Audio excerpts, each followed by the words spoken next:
제가 어렸을 때 성경학교를 가면 항상 부르는 노래가 있었습니다. 그런데 제가 사역을 하고 나서 이 노래가 내가 다니던 교회에서만 부르는 게 아니라 그냥 모든 교회가 다 부르고 있었다라는 사실을 깨닫게 되었습니다. 아마 여기 앉아 계신 성도님들도 아시지 않을까 생각을 해보는데, 제가 한번 앞부분을 불러볼 테니까 뒤에 부분을 따라 불러주실 수 있을까요? 한번 아시는지 해보겠습니다. 흰 구름 뭉게뭉게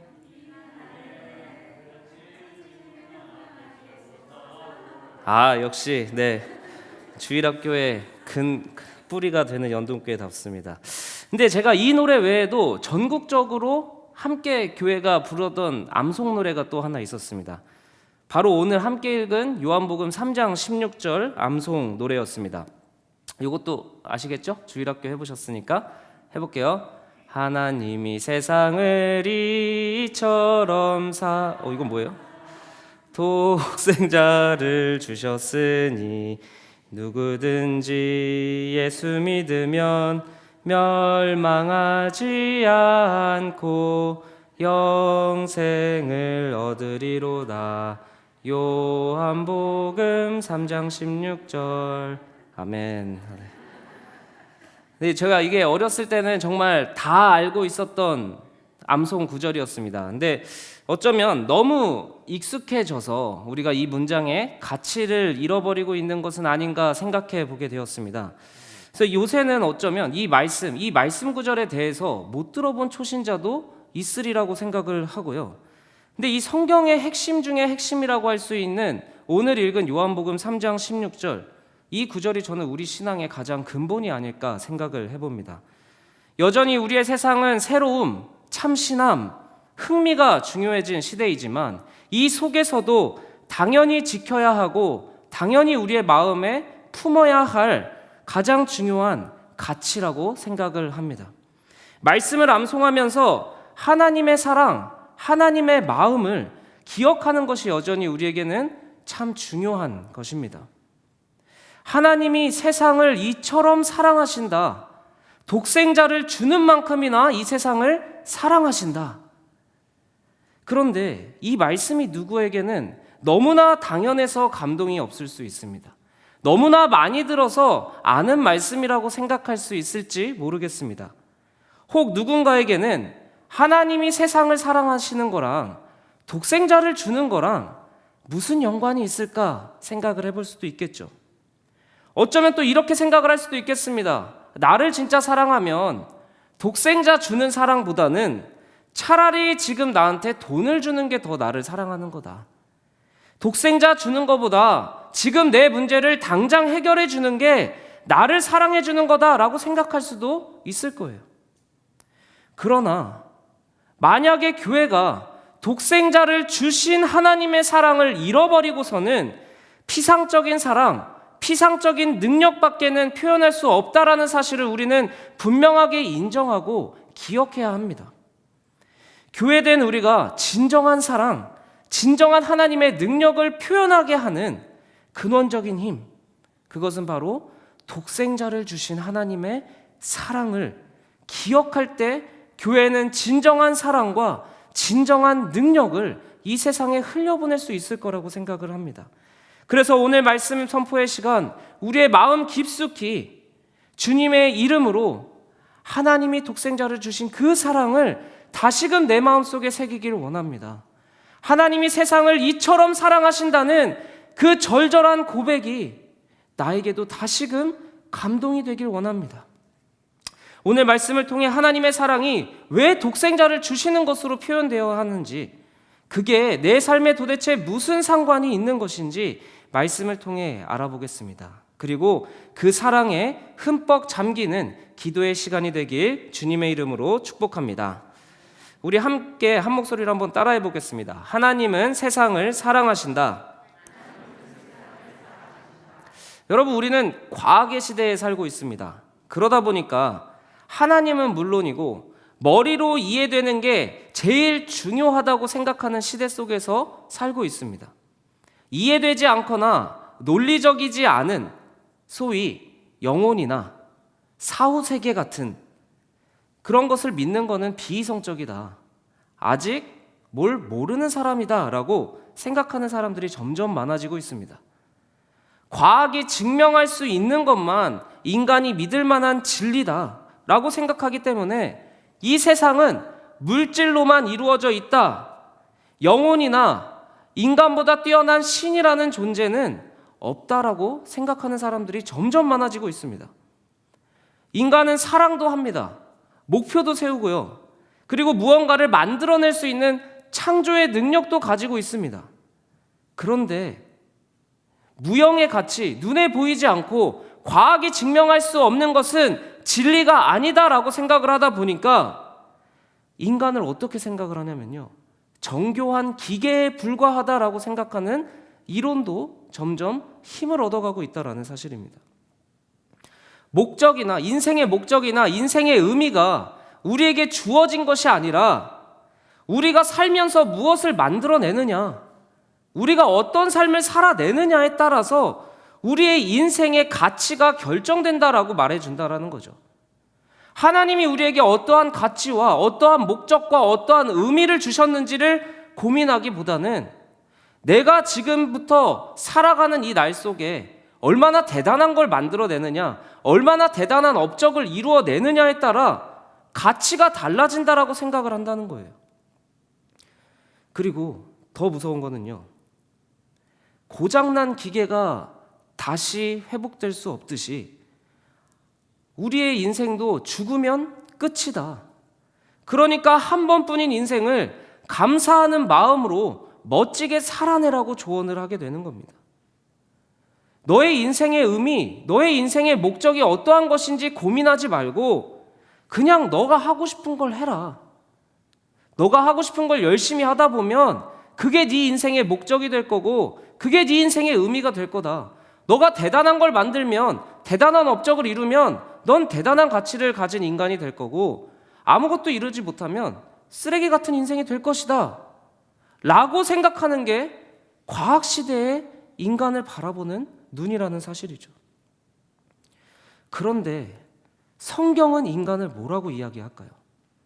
놀라운 것은 성경도 인간을 마치 하나의 물질로만 바라보는 듯 해석을 합니다.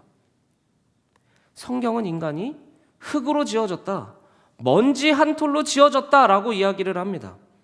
그런데 성경이 인간을 설명하는 방식은 먼지로 지어진 존재다에서 멈추는 것이 아닙니다. 물질로 지어진 존재다에서 멈추는 게 아니에요. 성경에서 인간은 흙, 그 먼지로 만들어졌다, 아주 하찮은 존재다라고 이야기하는 것 같지만 성경이 반드시 결론 내리고 있는 부분은 무엇이냐? 하나님의 형상을 따라 지으셨다라고 이야기를 하는 겁니다. 과학을 신봉하는 사람들이 생각하듯 인간은 그저 물질로 이루어진 정교한 기계가 아니라 성경이 집중하는 아주 중요한 부분은 무엇이냐? 인간이 하나님의 형상대로 만들어졌다라는 겁니다. 그리고 이를 하나님이 숨을 불어넣으셨다라고 묘사하고 있는 거죠.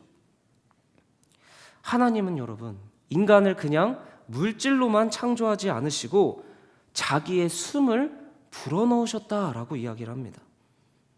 자기의 형상대로 지으셨다라고 이야기를 합니다. 모두가 하나님의 형상대로 지어졌다라는 이 진리를 잊어버린 채 인간은 우연히 생겨난 정교한 기계처럼 생각하니까 세상은 당연히 삭막해질 수밖에 없는 겁니다.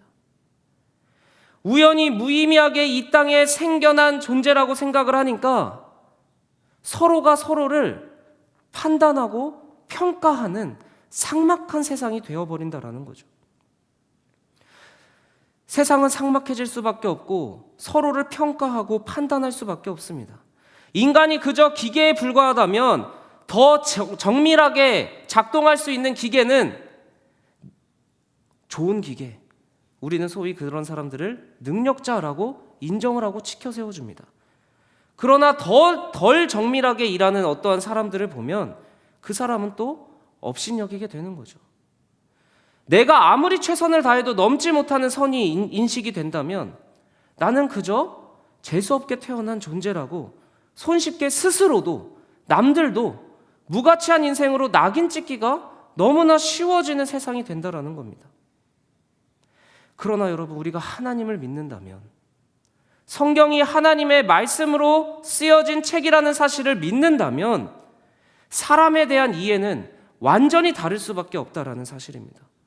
성경도 인간이 먼지로 지어진 정말 별것 아닌 존재라고 설명을 합니다. 그러나 우연히 무의미하게 이 땅에 생겨난 존재가 아니라 우리는 도무지 상상할 수도 없고 가늠할 수도 없는 하나님이라는 존재를 닮은 아주 소중하고 가치 있는 존재라고 인정하게 된다라는 것이죠. 하나님을 믿는 사람들은 나의 비참함을 바라보면서 내 안에 하나님의 형상을 발견할 수 있는 사람들입니다. 세상은 각자의 비참함을 바라보면서 낙인을 찍죠. 무능력하다고 하죠. 쓸모없다라고 합니다. 무가치하다라고 하죠. 그러나 하나님의 사람들은 나의 찢어진 영혼 속에서, 나의 부서진 영혼 속에서 하나님의 형상의 조각들을 발견하는 눈을 가져야 된다는 거예요. 동시에 자기뿐 아니라 상대의 부족함을 바라보면서도 그 속에서 깨어진 하나님의 보석 같은 조각들을 발견해 줘야 하는 것이 그리스도인의 책임이라는 것입니다.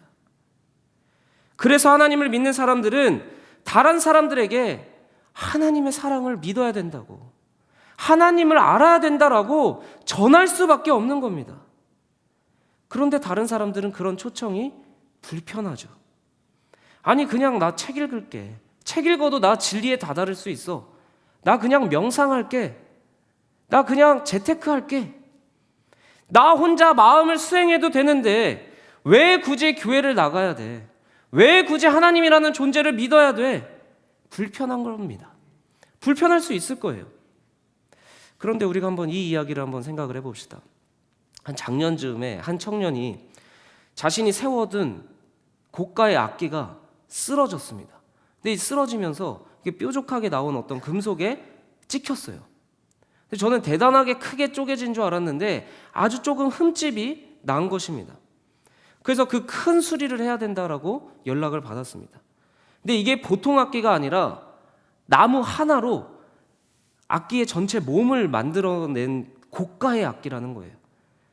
근데 이 뾰족한 곳에 찍혔기 때문에 이 악기 수리를 위해서 이것저것을 알아보게 되었습니다.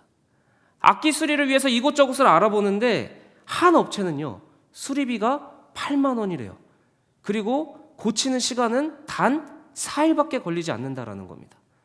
근데 또 한 업체는 무려 4, 50만 원의 큰 금액이 들고 수리 기간도 5주가 걸린대요. 자, 여러분이 만약 고가의 악기가 살짝 찍혔어요. 찍혀서 나무가 움푹 들어갔어요.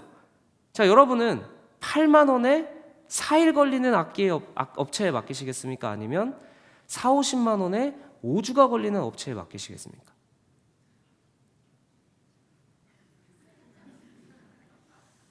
어쨌든 이 청년도요, 급하니까 이 악기를 써야 되니까 4일 만에 완성할 수 있다라는 업체에 찾아갔습니다.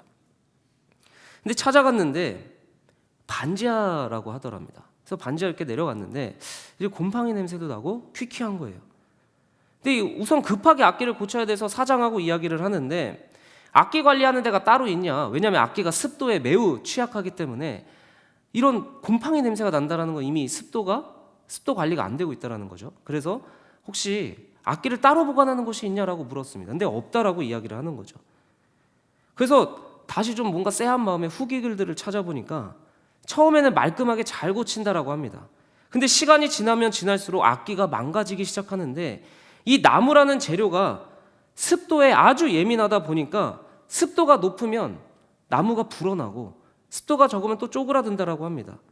그래서 아무 나무 조각이나 메꾸면 안 되고 꼭 그 원래 악기와 같은 종류의 나무 조각을 채워넣어야 한다라고 이야기를 하더라고요. 그리고 단순히 그 종류뿐만 아니라 연수도 비슷해야 된대요. 뭐 50년 된 나무면 50년 된 나무 조각을 찾아서 넣어야지 악기가 고장이 안 난대요. 처음에 아무 나무로나 대충 구멍만 메우는 정도면 그럴싸하게 고쳐진다라는 거죠.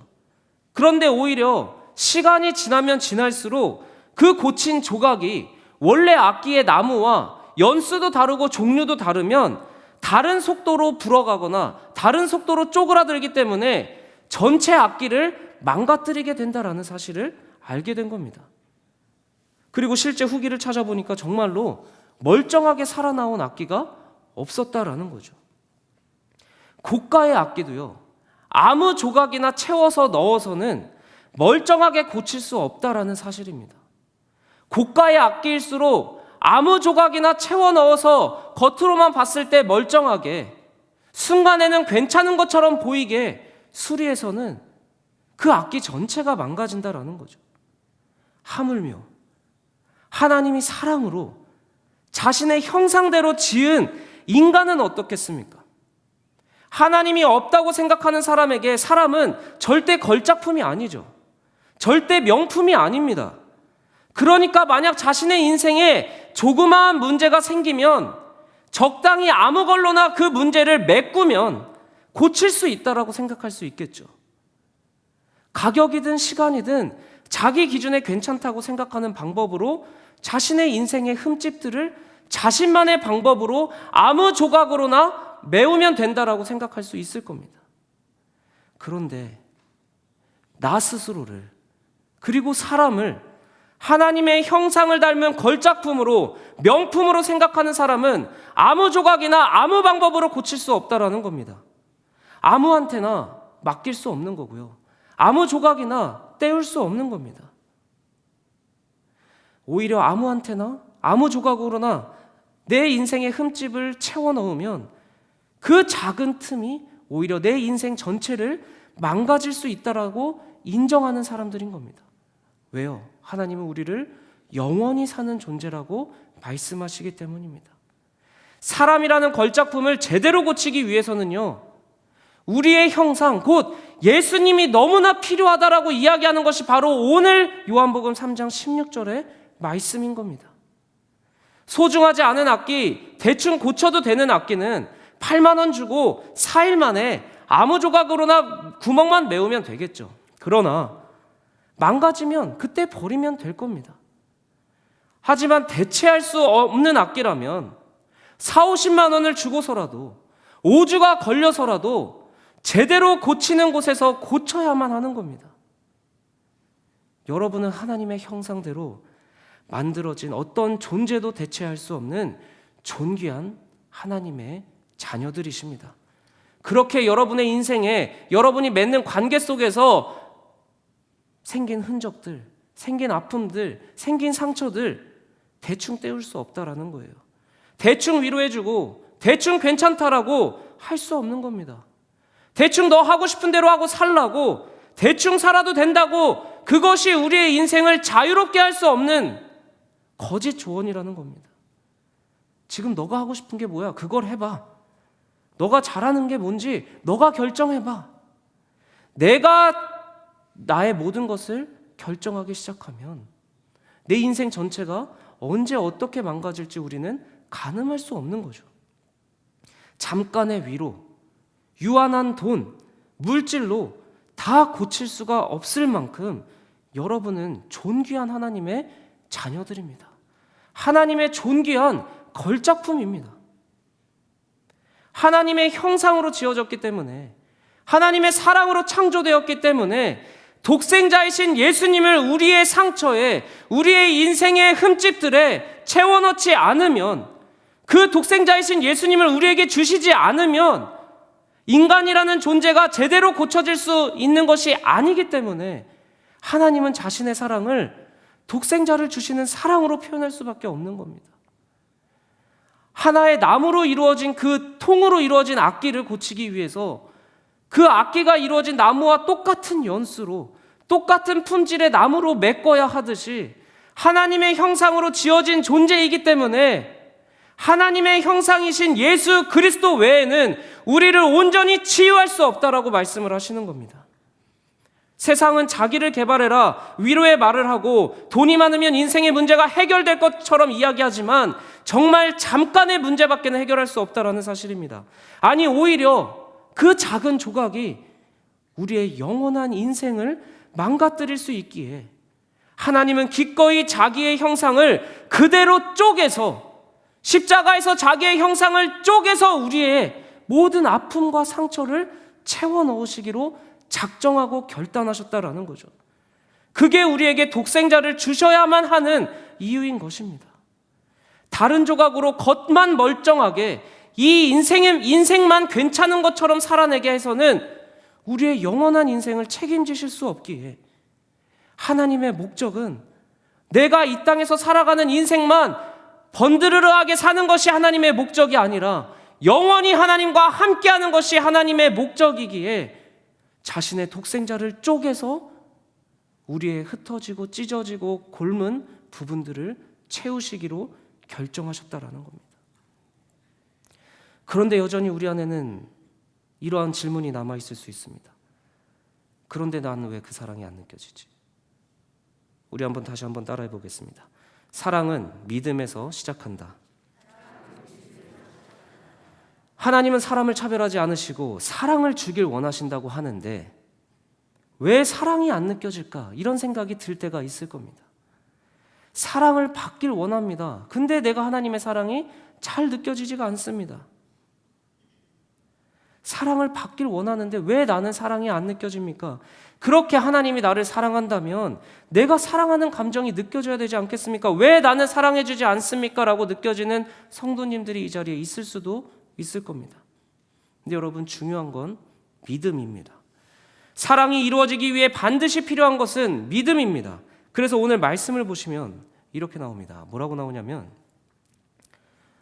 하나님이 세상을 이처럼 사랑하사 독생자를 주셨습니다. 우리가 독생자를 주신 이유는 알았는데 그럼 이것을 어떻게 느끼냐? 그를 믿는 자마다 믿음이 나오는 겁니다. 누구나 믿으면 그 사랑을 누릴 수 있고 그 사랑을 경험할 수 있고 그 사랑을 느낄 수 있다라는 거예요. 그런데 여러분, 이 믿음이 뭡니까? 나는 열심히 교회 나오는데 예배 드리는데 세례도 받았고 교회에서 봉사도 하고 할 것 다 해봤는데 나 분명 하나님이라는 존재를 믿는데 이 믿음이 도대체 무엇입니까? 여러분, 이렇게 한번 생각을 해봅시다. 아마 저보다 인생의 선배님들이시기 때문에 아마 고백을 받아보시거나 고백을 해본 경험이 다 있으실 거예요. 맞죠? 너무 옛날입니까?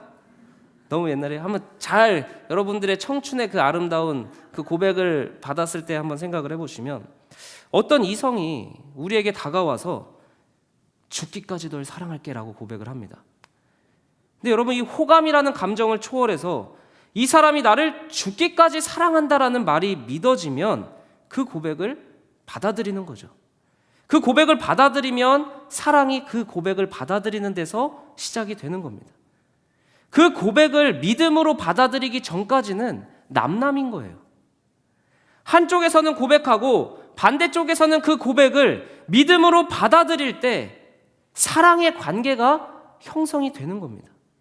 한쪽이 아무리 내가 널 사랑해, 난 내 모든 걸 줄 수 있어라고 아무리 고백해도 이 사람이 받아들이지 않으면 그 관계는 절대 형성될 수가 없는 거죠.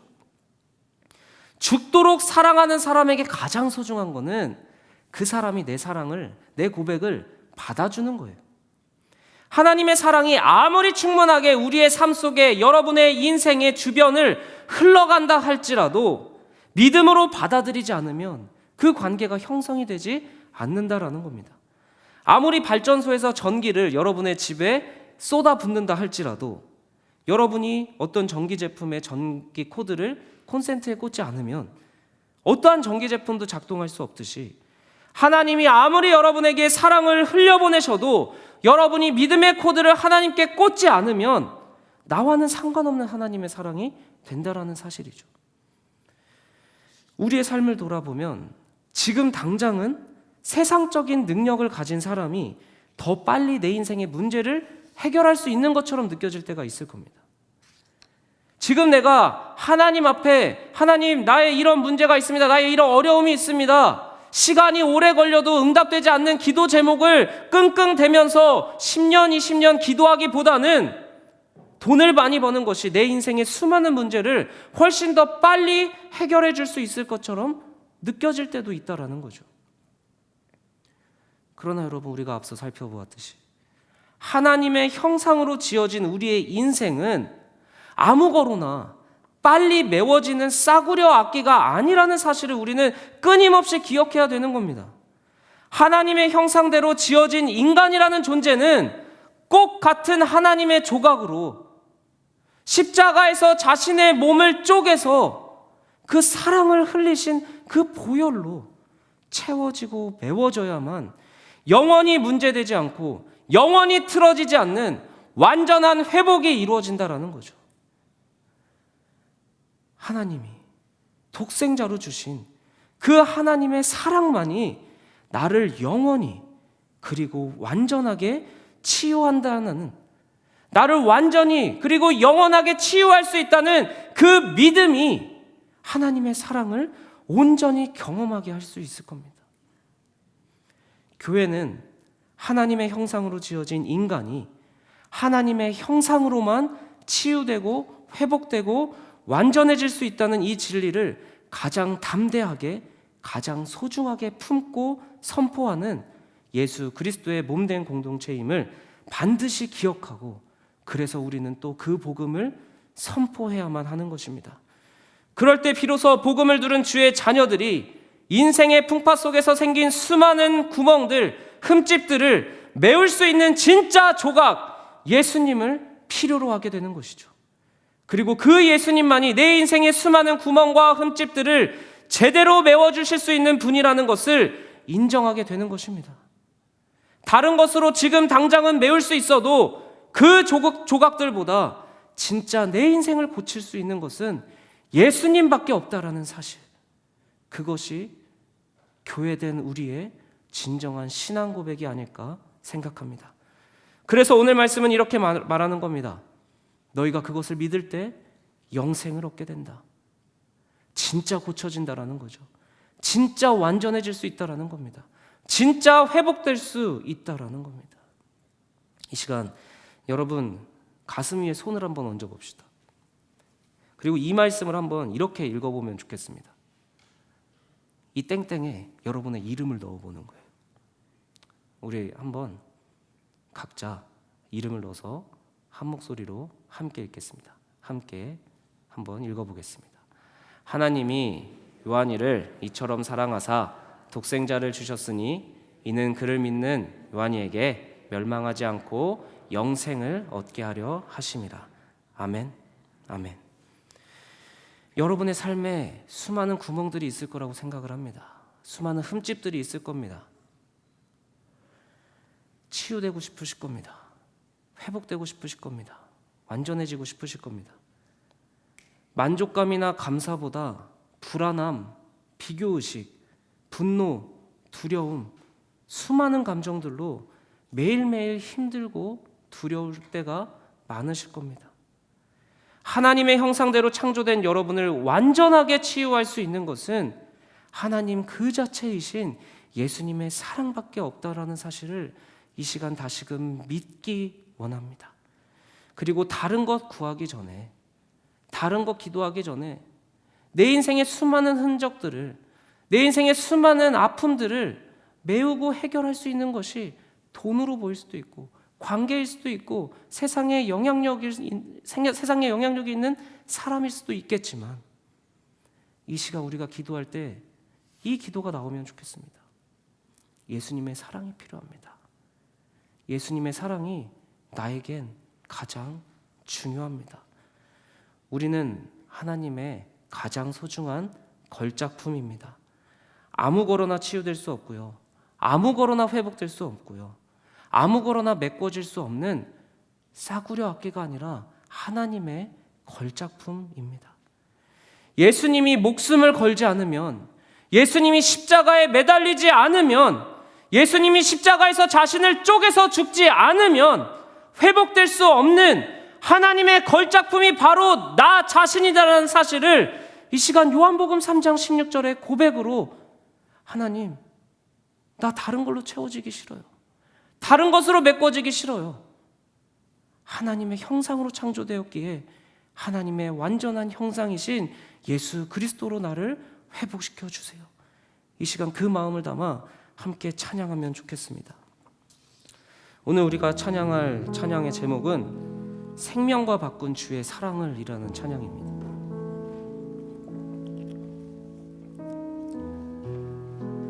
오늘의 가사는 이렇게 시작합니다. 생명과 바꾼 주의 사랑을 잊지 않게 하소서. 나를 위해 흘렸던 주의 눈물 잊지 않게 하소서. 주의 긍휼과 주의 선하심 내가 묵상하오니 내 영혼 위에 베푸신 주의 은혜 잊지 않게 하소서. 여러분, 이 시간 우리 말씀을 기억하며 가사를 묵상하며 함께 찬양하며 나아가겠습니다.